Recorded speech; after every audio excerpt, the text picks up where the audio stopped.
ராட்டை அப்படிங்கிறது வந்து அஹ், 4 கேரக்டர் தான் படத்துல. அதுல ஒரு கேரக்டர் பேசவே பேசாது. படத்துலன்றேன், ஐயோ உண்மையாக்கா என்னை கொல்ல போறாங்க.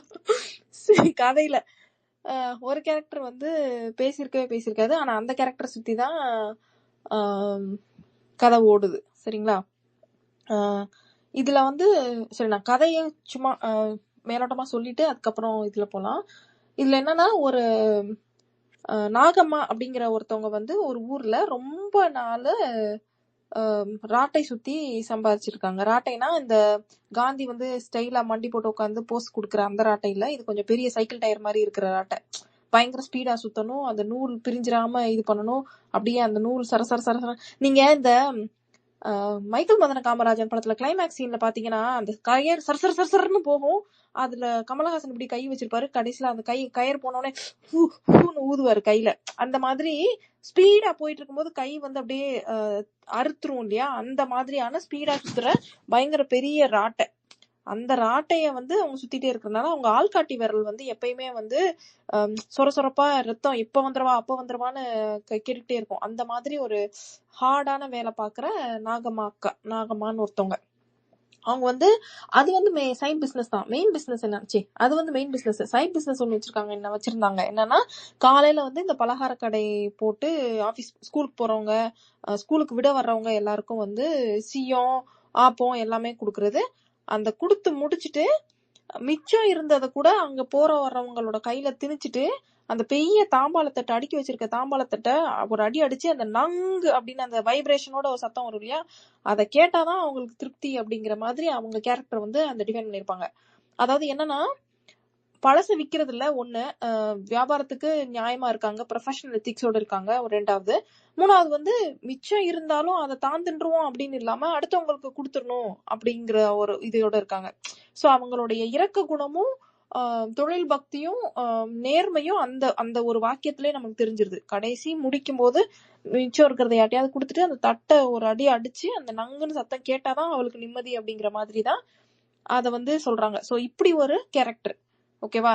அதாவது உலகத்துல மழை பெய்ய வைக்கிறதுக்கான குணமுள்ள ஒரு கேரக்டர். ஓகேங்களா? இந்த கதை எப்படி ஆரம்பிக்குதுன்னா, அவங்க வந்து அந்த நாகம்மா வந்து சீனி அப்படிங்கிறவங்கள பார்த்து காத்தாயி இந்த பக்கம் வந்துச்சா அப்படிங்கிற மாதிரி கேட்டிருக்காங்க.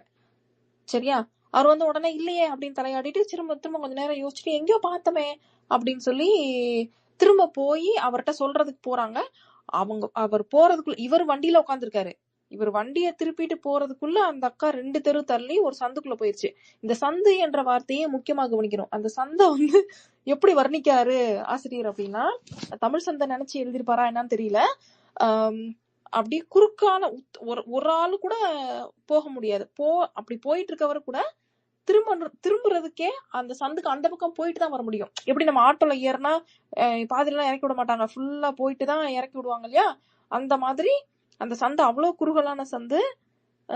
நேரா போயிட்டே இருந்தா கூட திரும்புறதுக்கு முடியாது, திரும்ப போயிட்டு அப்புறம் தான் திரும்ப முடியுன்ற மாதிரி ஒரு குறுகலான சந்து. அந்த சந்துக்குள்ள போன அந்த அக்கா ஒல்லியா இருந்தனால திரும்பிட்டாங்களாம்.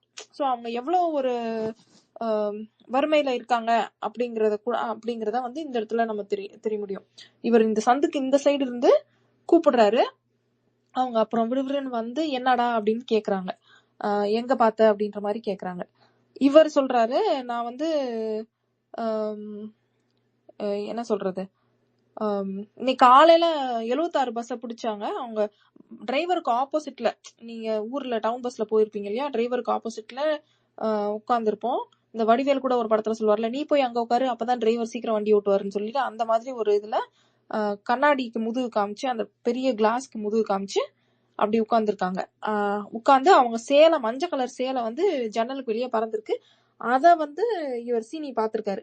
அத சொல்லியிருக்காரு. 76 விரட்டிக்கிட்டு போனா அவன் முன்னாடி உட்கார்ந்துருந்தாங்க அப்படின்னு சொல்லிச்சு. அது காத்தாய் அக்கா தானே, மஞ்சள் சேலை தானே கட்டியிருக்கு அப்படின்னு சொல்லியிருக்காரு. உடனே நாகம்மா கோவம் வந்துருது. அதே நேரத்துல அழுகையும் வந்துருது. 76னா காரியாபட்டிக்கு தான் போயிருப்பா, மறுபடியும் பஸ் ஏறிட்டாலாம், 28 எம்புட்டு சொன்னாலும் அப்படின்னு சொல்லிட்டு திரும்ப நடக்குது. இந்த அக்காக்கு என்ன செய்யறதுன்னு தெரியல. இவர் என்ன நினைக்கிறார், ஐயோ இன்னும் கொஞ்ச நேரம் நின்று இருந்தோம்னா நம்மள வந்து கரியாபட்டிக்கு கூட்டிட்டு போக சொல்லிடுவாங்க அப்படின்னு சொல்லிட்டு அந்த மாதிரி நின்று இருக்குது.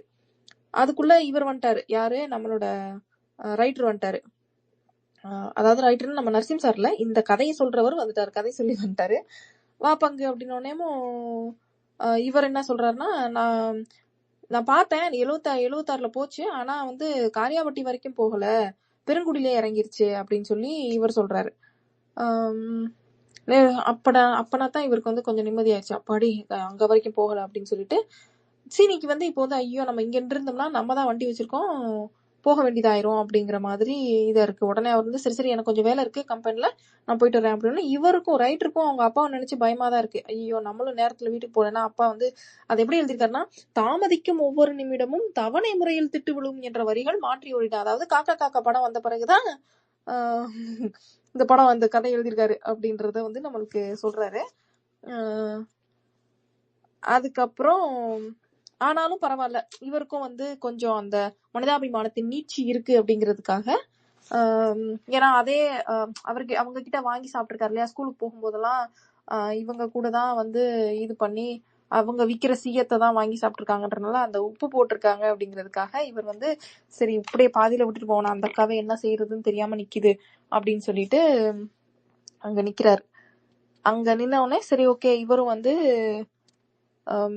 நம்ம பெருங்குடியில போய் விடுவோம், பெருங்குடியில போய் கேட்போம் அப்படின்னு சொல்லிட்டு இவர் வண்டியில தான் ஏத்திட்டு போய் பெருங்குடிக்கு போறாங்க. போகும்போது இவர் வந்து இவரோட நினைப்பெல்லாம் சொல்லிட்டு போறாரு. அப்பதான் வந்து இந்த நாகம்மா வந்து ஸ்கூலுக்கு முன்னாடி இந்த இதெல்லாம் விற்பாங்க, அப்பதான் வாங்கி சாப்பிட்டுருக்கோம். அதுக்கப்புறம் கொஞ்ச நாள் வந்து இவங்க ஊர்லயே இல்லாம போயிட்டாங்க. திரும்பி வரும்போது ஒரு பொண்ணை கூட்டிட்டு வந்தாங்க. அது வரைக்கும் யாருன்னே தெரியல, எல்லாரும் வந்து மாத்தி மாத்தி பேசிட்டாங்க. அதான் ஊர்ல வெறும் வாய்க்கு அவள் கிடைச்ச மாதிரி இவ பொண்ணாதான் இருக்கும், இல்ல இல்ல இவ பொண்ணா இருக்காது, கொலாயாடியில ஒரு மாதிரி பேசுறாங்க, அதே மாதிரி டீ கடையில வேற மாதிரி பேசுறாங்க அப்படிங்கிற மாதிரியான இதெல்லாம் வருது. அத வந்து நான் பின்னாடி சொல்றேன் எப்படி பேசினாங்க அப்படின்னு சொல்லிட்டு. இப்ப வந்து என்ன சொல்லியிருக்காங்கன்னா, திரும்ப அங்க பெருங்குடிக்கு போனா பெருங்குடிய வந்து இறங்குன உடனேவே அவங்களுக்கு வந்து இது தெரியும். இறங்குனதுல அந்த ஊர் எல்லைக்குள்ள போனோடனே கொட்டு சத்தம் கேக்குது. இவங்களுக்கு வந்து பயங்கர பயங்கர பயமாயிருது. என்னடா அப்படின்னு சொல்லிட்டு கொட்டு சத்தம் கேக்குது. ஏன் வந்து அவங்களுக்கு பயமாகுது அப்படின்னா, இந்த காத்தாய் அக்காவுக்கு வந்து எங்க கொட்டு சத்தம் கேட்டாலும் உடனே அருள் வந்துரும். சாமி கொஞ்சம் கொஞ்சமா இறங்கி அடின்னு அடிச்சு கல்லு மண்ணு பார்க்காம விழுந்து எந்திரிச்சு அப்படியே மண்டை கை காலெல்லாம் சிராய்ச்சி எப்ப பார்த்தாலும் சாமி ஆடிட்டு வந்தா அழுகுறது, அடி வாங்கி உடம்பு பூரா புண்ணாக்கிக்கிறதா இவங்களுக்கு வேலை. அதனால வந்துதான் சின்ன பிள்ளைல இது பண்ணும்போது ஒன்னும் தெரியல அப்படிங்கிற மாதிரி சொல்லுவாங்க. இப்ப கொஞ்சம் வளர்ந்தனால இவங்களுக்கு எங்கெங்க அடிபட்டுருமோன்னு சொல்லி ரொம்ப பயமா இருக்கு அப்படின்னு சொல்லி நாகம்மா வந்து வேகமா ஓடி அந்த மைக் செட்டு கேட்கிற இடத்துல போறாங்க.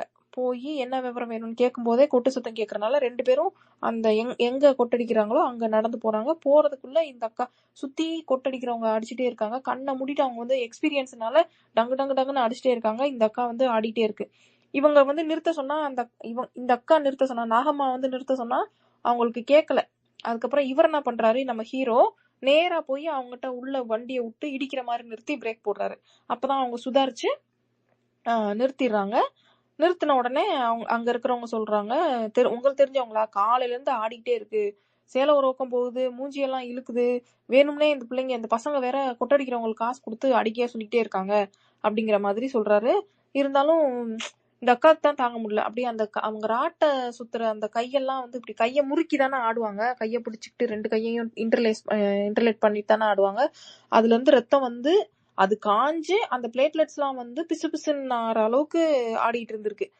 அதுக்கப்புறம் இவங்க ஆடி முடிச்சாச்சு, கொட்டடிக்கிறது நிறுத்தின உடனேவே அவங்களும் ஆட்டம் கொஞ்சம் அடங்கி இறங்கி வந்து அமைதியான பிறகு அவங்க மூஞ்சியெல்லாம் தொடச்சு விட்டு மூஞ்சியெல்லாம் கழுவி கொஞ்சம் தண்ணியெல்லாம் கொடுத்த பிறகு இவங்க சொல்லிட்டு இருக்காங்க. இவர் வந்து சரி நீங்க இப்ப 2 பேர் இருக்காங்களா, வண்டியில கூட்டிட்டு வர முடியாதுல, நீங்க ஆட்டோல வந்துடுறீங்களா, ஆட்டோ காசு வேணுமா அப்படின்னு இவர் கேட்கும்போது அவர் அதெல்லாம் ஒண்ணும் இல்லை அப்படின்னு சொல்லிட்டு இவங்க என்ன சொல்றாங்க, மாரியாத்தா இறங்குது காளியாத்தா இறங்குதுன்னு இந்த உடம்ப பாரு எப்படி ஆக்கி வச்சிருக்கு அப்படின்னு சொல்லிட்டு பேசாம காரியாவட்டியில போய் இவன் சொந்தக்காரங்க யாருன்னு தேடி பார்த்து கல்யாணம் பண்ணி வச்சிடலாமான்னு நினைக்கிறேன். ஆனா இப்படி சாமி ஆடுறத யாரு பார்த்து கல்யாணம் பண்ணுவா அப்படின்னோடனே இவங்க எல்லாரும் ஜஸ்டிபிகேஷன் கொடுக்குறாங்க. சாமி ஆடுறவங்க எல்லாரும் கல்யாணம் பண்ணலையா, நம்ம நிறைய பேரை இது பண்றாங்க. நம்ம ரேஷன் கடை கோட்டையோட சம்சாரம் ஆடாத ஆட்டமா இவங்க ரங்கு ரக்கரன்னு சாமி ஆடலையா அப்படின்னு சொல்லி அந்த வழக்கெல்லாம் சொல்லியிருக்காரு. சாமி ஆடினவங்க எல்லாம் கல்யாணம் பண்ணாமலா இருக்காங்க அப்படின்னு சொல்லி ஜஸ்டிபிகேஷன் கொடுக்குறாங்க. உடனே நாகம்மாவும் வந்து ஆமா பேசாம ஊருக்கு போய் இது பண்ணிட வேண்டியதான் அப்படின்னு சொல்லிட்டு கொள்ள காலம் ஆயிப்போச்சு, ரொம்ப நாள் ஆயிப்போச்சு. இந்த பிள்ளை நான் ஊருக்கு போயிருக்கும் போது இந்த பிள்ளைய எங்கேயாவது சர்ச்சில் இறக்கி விட்டுருங்க, சாமுவேல் ஐயா தான் அனாதையா விட்டுட்டு போயிட்டாரு அப்படின்னு சொன்னாங்க. நான் தான் புள்ள நல்லா இருக்கேன், அம்சமா இருக்கேன், நம்மளே வளர்த்துக்கலாம் அப்படின்னு சொல்லி ஆசையில கூட்டிட்டு வந்துட்டேன், அதுதான் இப்ப பெரிய தப்பாயி போச்சு அப்படின்னு சொல்லி அந்த அம்மா வாட்டுக்கு அசால்ட்டா சொல்லிக்கிட்டே இருக்கு. இவருக்கு தான் விழுக்குன்னு ஆயிடுச்சு. ஓ இந்த பொண்ணு வந்து கிறிஸ்டின் பொண்ணு போல, அந்த அம்மா மேலதான் சாமி இறங்குது அப்படின்னு சொல்லி இவருக்கு விழுக்குன்னு ஆயிடுச்சு. டக்குன்னு திரும்பி பாக்குறாரு. அவங்க வந்து போற போக்குல புலம்பிட்டே இருக்காங்க, நான் என்ன கனவா கண்டேன், மேரியாத்தா உடம்புல மாரியாத்தா வந்து இறங்கி இப்படி ஆடும்னு, எல்லாமே அதுகளுக்கு ஒண்ணுதான் அப்படின்னு சொல்லி அந்த ஒரு மத நல்லிணக்கத்துல இந்த கதை முடியுது. வானம் நோக்கி அந்த அக்கா கை காட்டுறாங்க, அந்த ஒரு சீன்ல இந்த கதை முடியுது அப்படின்னு சொல்லியிருக்காங்க. இதுல வந்து நிறைய சொல்லாம விட்ட விஷயங்கள் என்ன அப்படின்னா, இந்த கதை படிக்கும்போது எனக்கு இந்த கதையை தாண்டி இந்த மத நல்லிணக்கம் இருக்கு, அவங்க உழைச்சு சாப்பிடுறாங்க, அவங்களுடைய தார்மீக தர்ம உள்ளம் இருக்கு, ப்ரொஃபஷனல் டீச்சர், இதெல்லாம் தாண்டி எனக்கு என்னன்னா, ஒரு பெண் எப்பயுமே எப்படி யாரா இருந்தாலும் எப்படி ஒரு வெறும் உடலா ஒரு ஆப்ஜெக்டா தான் பார்க்கப்படுறா அப்படிங்கிறது வந்து எனக்கு இந்த ஒவ்வொரு வரியிலையும் எனக்கு தோணுச்சு. அந்த எல்லாரும் வந்து புரணி பேசும்போது, டீ கடையில புரணி பேசும்போது என்ன சொல்றாங்கன்னா, 2 பேரு இது இவங்க பொண்ணா இருக்குமோ அப்படின்னு. சேச்சா, இவ நாகமாக்கெல்லாம் கல்யாணம் ஆயிருக்காது, கல்யாணம் ஆகிற உடம்புக்கும் கல்யாணம் ஆகாத உடம்புக்கும் நமக்கு வித்தியாசம் தெரியாதா அப்படின்னு வந்து தன்னுடைய பராக்கிரமத்தை தெரியப்படுத்துறதுக்காக, ரொம்ப அனுபவசாலின்னு தெரியப்படுத்துறதுக்காக எல்லாம் முருகேசன் ஒரு கேரக்டர் பேசும் அப்படிங்கிற மாதிரி டயலாக் இருக்கு. அது உண்மைதான். என்னன்னா, யாரா இருந்தாலும் வந்து ஒரு பொண்ணு அப்படின்னா நீ எவ்வளோ பெரிய இடத்துக்கு போனாலும், எவ்வளோ பெரிய சம்பாரிச்சாலும், எவ்வளோ எப்படி சொல்றது, எவ்வளோ சாதனைகள் பண்ணாலும் நீ வந்து ஒரு உடம்பாதான் ஒரு ஆணோட கண்ணுக்கு தெரியவ அப்படிங்கறத வந்து திரும்ப திரும்ப இது சொல்லியிருக்காரு. நாங்க அப்பல என்னத்த சொல்றோம், நானும் அப்ப அதைத்தானப்பா சொல்றேன், என்ன இருந்தாலும் புள்ள பெத்த உடம்புக்கும் கல்யாணம் ஆகாத உடம்புக்கும் வித்தியாசம் தெரியாதா, நாங்க பார்க்காதா அப்படின்னு சொல்லி அந்த அந்த அந்த போற போக்குல சொல்லிட்டு போறது இருக்கு இல்லையா. பப்ளிக்கா ஒருத்தர் வந்து இதை சொல்ல முடியும் அப்படிங்கிற ஒரு ஆணுக்கு உண்டான சுதந்திரம் இருக்கு இல்லையா, அது வந்து ரொம்ப ரொம்ப இதா தெரியுது. அதுக்கப்புறம் மறுபடியும் இந்த காத்தாய் அக்கா ஒவ்வொரு இடத்துலயும் கொட்டடிச்சு ஆடும்போது வேணும்னே அவங்க மேல மஞ்சள் தண்ணி ஊத்திறது, அவங்க அந்த வாலிப்பான உடம்ப வந்து பாக்குறதுக்காக இந்த பசங்க தான் வேணும்னே பண்றாங்க அப்படின்னு அவங்க சொல்றதாகட்டும், திரும்ப திரும்ப அது யாரா இருந்தாலும் அக்கான்னு தான் கூப்பிடுறாங்க. அந்த பொண்ணு வந்து யாருன்னே தெரியாது, இருந்தாலும் வந்து இப்ப ஊர் பேர் தெரியாத பெருங்குடியில இறங்கியே இவங்க வந்து காலையில இருந்து சாயங்காலம் வரைக்கும் ஒரு பொண்ணு ஆடுறத காசு கொடுத்து கொட்டடிங்க, நிறுத்தாதீங்க அப்படின்னு சொல்லியிருக்காங்கன்னா, அப்ப எவ்வளோ ஒரு அப்ஜெக்டிஃபை பண்ற ஒரு மனநிலை தான் இருக்கு அப்படிங்கறத வந்து நம்ம யோசிக்கணும். இன்னும் 2 எக்ஸாம்பிள் சொல்றேன், நேத்திக்கு நடந்த 2 எக்ஸாம்பிள். நான் ஒரு ட்வீட் போட்டிருக்கேன், என்னதான் எவ்வளவு முற்போக்கு பேசினாலும் பெண்கள்னு வந்துட்டா எல்லாரும் வந்து இப்படிதான் பண்றாங்க, ஒரு இதாதான் இருக்காங்கன்னு சொல்லி அந்த ட்வீட் போட்டதுக்கு நீங்க டைம் இருந்தா அந்த ட்வீட்டுக்கோட கோட்ஸை தேடி பாருங்க.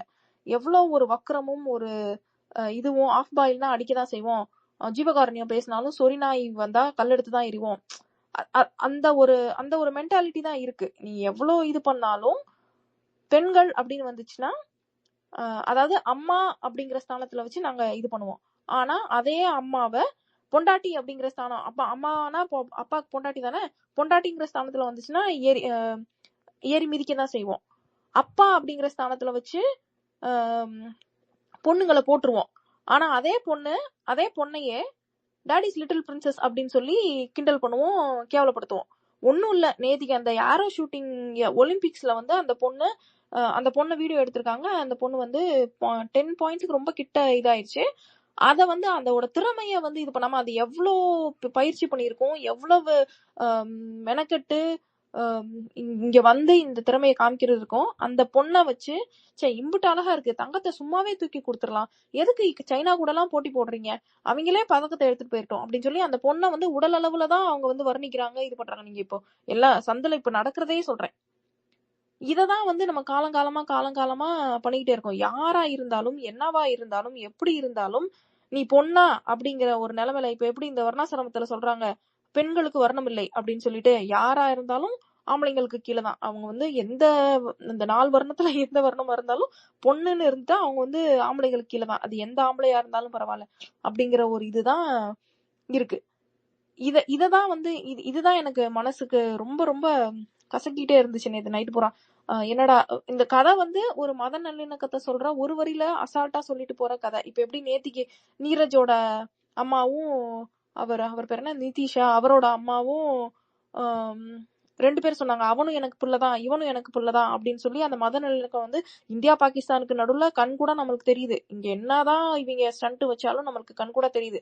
சோ அது வந்து நம்ம மனசுல இருக்கு. பெண்கள் வந்து அதை எடுத்துட்டா போறாங்க. ஆனா எனக்கு இந்த கதையில வந்து நான் ரொம்ப ரொம்ப பேசணும் பேசுபொருள் ஆக்கணும் இன்னும் நிறைய டிஸ்கஸ் பண்ணணும் அப்படின்னு நினைச்சது வந்து இந்த பெண்களை அப்ஜெக்டிஃபை பண்றதுதான். ஒரு இந்த இத நான் சொல்லாமன்னு தெரியல. முந்தி ஒரு இதுல வந்து ஒரு தூர்தர்ஷன்ல ஒரு சீரியல் வந்தது. அதுக்கு வந்து வைரமுத்து அவர்கள் டைட்டில் சாங் எழுதியிருப்பாரு. பெண்ணை கிளி என்று சொன்னீர்கள் ஆண்கள் சொல்வதை சொல்வதற்கா, பெண்களை மலர் என்று சொன்னீர்கள் என்னமோ இது பண்ணி வாடுவதற்கா, கிளியாய் மலராய் என்னமோ மொழியாய் பெண்ணை பார்ப்பதை நிறுத்துங்கள், பெண்ணை பெண்ணாய் பாருங்கள், அவள் போகும் வழியில் பூக்கள் வேண்டாம், முட்களை இறைப்பதை நிறுத்துங்கள் அப்படின்ற மாதிரி அந்த பாட்டு முடியும். எனக்கு வந்து அதுதான் ஞாபகம் வந்தது. அந்த கவிதை ஞாபகம் வந்தது. இன்னொன்னு வந்து தெய்வம் அப்படிங்கிற ஒரு கவிதையில நாமுத்துக்குமார் ஒரு கவிதை எழுதியிருப்பாரு. அந்த கவிதை தேடினேன் கிடைக்கல. பட் அதுல ஒரு வரி எப்படி வரும்னா, கடவுள் எங்கெங்கெல்லாம் இருக்காரு அப்படின்னா என்னது அருள் வந்து சாமியாடும் ஏதோ ஒரு பொண்ணோடைய சேலை இழுத்து விடும் கரங்களில் அப்படின்னு சொல்லி எழுதியிருப்பாரு. அந்த கவிதை வந்து எனக்கு இந்த இடத்துல ஞாபகம் வந்தது. அந்த பொண்ணுக்கு மட்டும் இப்ப கூட யாராவது இருந்து எப்பயுமே இது பண்ணிட்டே இருந்ததுன்னா கொஞ்சம் இதா இருந்திருக்கும் இல்லையா. அந்த தனியா இருக்க போய் தானே இதா இருக்கு அப்படிங்கிற மாதிரி தோணுச்சு. சோ இதுதான் இந்த கதையோட என்னுடைய டேக்அவே வந்து இதுதான். பெண்களை அப்ஜெக்டிஃபை பண்றதை நிறுத்துங்க தயவு செஞ்சு. நம்ம சொல்லிக்கிறோம் நீங்க இன்னைக்கு பண்ணீங்கன்னா உங்க வீட்டு பொண்ணுங்களுக்கு நாளைக்கு யாராவது பண்ணுவாங்க சொல்லி. அதை பத்தி எல்லாம் யாருக்கும் இங்க கவலை கிடையாது. தான் அந்த நேரத்துல அந்த நிமிஷத்துல சந்தோஷமா இருந்தா போதும் அப்படின்னு நினைக்கிற ஒரு மனநிலை தான் இன்னைக்கு வந்துருச்சு. பட் இருந்தாலும் இந்த மாரல்ஸ் வெர்ச்சுஸ் இதெல்லாம் வந்து இன்னும் சாகல அப்படின்னு நிரூபிக்கணும் அப்படின்னா அதை அடுத்தவங்ககிட்ட இருந்து எதிர்பார்க்காம நம்மளே அதை வந்து உயிரோட வச்சிருக்கணும், உயிர் போட வச்சிருக்கணும், நம்மளே அதை எடுத்து சொல்லணும், நம்மளே அதை ப்ராக்டிஸ் பண்ணணும் அப்படின்னு எல்லாரையும் கேட்டுட்டு இந்த கதையை முடிக்கிறேன். Thanks thanks thanks thanks.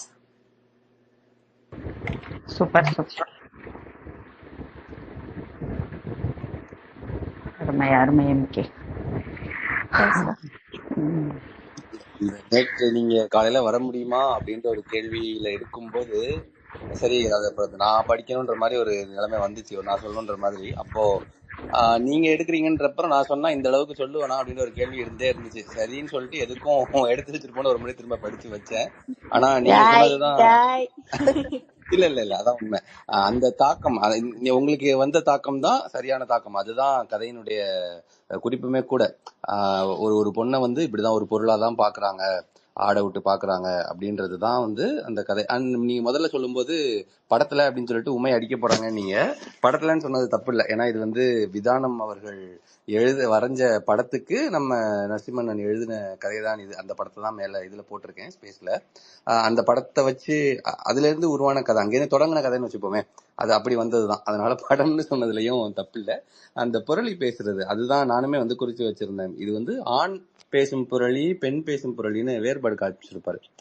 கொலாயடில ஒரு மாதிரி பேசுவாங்க, அது தங்கையா மகளான்னு தெரியல அப்படின்ற மாதிரி பேசுவாங்கன்னு சொல்லிட்டு அடுத்த பத்தியில இந்த ஆம்பளைங்க பேசுறதெல்லாம் வரும். டீ கடையில இருந்து நானும் சீனியும் நின்றுட்டு இருந்தோம். அப்ப அவங்க இதெல்லாம் பேசிட்டு இருப்பாங்க, நாங்க கேட்டும் கேட்காதது மாதிரி இருப்போம், காதுகளை குவித்து வைத்து கொண்டு இருப்போம்ன்ற மாதிரி இருக்கும். அது வந்து இது வந்து கம்மிங் ஆஃப் ஏஜ் சீரீஸ் தானே, நம்ம சொல்ற மாதிரி 18 பருவ இளைஞர்கள் பக்கம் இருந்து அந்த அந்த எண்ண ஓட்டத்துல சொல்ற கதைதான்றப்ப இவங்களுக்கு வந்து முன்மாதிரியா இருக்கிற அந்த ஊர் பெரியவர்கள் இவங்களுக்கு காட்டுற காட்சிகளும் பேசும் பேச்சுகளும் இந்த மாதிரி இருந்தா அடுத்த தலைமுறையும் அதே மாதிரி வளருமேன்ற அந்த உணர்வு கூட இருக்காது. அப்படிதான் அவங்க பேசுவாங்க. ஆனா எல்லாருமே அப்படிதான் இருக்கிறாங்களா அப்படின்னு பார்த்தா இந்த கூட்டிட்டு போறாருல நாகம்மாவை கதை சொல்லி, அவர் அப்படி இல்ல. அவருக்கு அந்த நினைப்பு இருக்கு, அந்த எண்ணம் வந்து ஏதோ ஒரு குறுகுறுப்பு தான் இருக்கே ஒழிய அவர் அப்படியே பார்க்கணும், அப்படிதான் அவரும் பாக்குறாரான்னு கேட்டா இல்ல. எந்த இடத்துலயுமே அந்த மாதிரி ஒரு வரி வந்திருக்காது. இவரும் அந்த காத்தாய் அக்காவை அப்படிதான் பாக்குறாருன்ற மாதிரிலாம் இருக்காது. இவர் தான் திரும்ப வீட்டுக்கு வர்றதுக்கும் ஆட்டோவுக்கு பணம் எல்லாம் கொடுத்துட்டு வருவாரு. அப்ஜெக்டிஃபை பண்றவங்களுக்கு நடுவில் இந்த மாதிரியும் இருக்காங்க அப்படின்றதுதான் எனக்கு இதை பார்க்கும்போது தோணுச்சு. அந்த தாமதிக்கும் ஒவ்வொரு நொடியும் தவணை முறையில் திட்டு விடும். அப்பா அங்கங்க வருவார் இல்லையா, பின்னாடி இவங்க கூட்டிட்டு போகும்போதும் எங்கேயோ மிளகாய் அரைச்ச அந்த ரைஸ் மில் நெடி வரவும் அப்பா நினைவு வந்துடும். அவர் ரைஸ் மில் திறந்திருக்கான்னு பார்த்துட்டுவான்னு சொல்லி அனுப்பியிருப்பாரு. நம்ம ஆளு சுசியம் தின்ன அந்த நன்றி கடனை காட்டுறதுக்காக இவ்வளவு தூரம் வந்துட்டு திரும்ப போவாரு. எல்லா கதைகளிலும் தொடரும் அப்பா இதுலயுமே வர்றாரு அப்படின்ற மாதிரி தான் இருந்துச்சு. அதை பார்க்கும்போது அந்த நீங்க சொன்ன மாதிரி அந்த பாடல் வரியை மாற்றி எழுதுனது காலத்தை குறிக்கும் ஒரு இதுதான். இந்த கதை அந்த படம் வந்த பின்னாடி வந்திருக்கு அப்படின்னு தான் எடுத்துக்கணும். அந்த மாதிரி கதை இந்த தொகுப்புல இருக்கு, வரும். இன்னைக்கு பேசுவோம், அதுக்கப்புறம் அதை சொல்றேன். நன்றி. அடுத்த கதைக்கு போலாம்.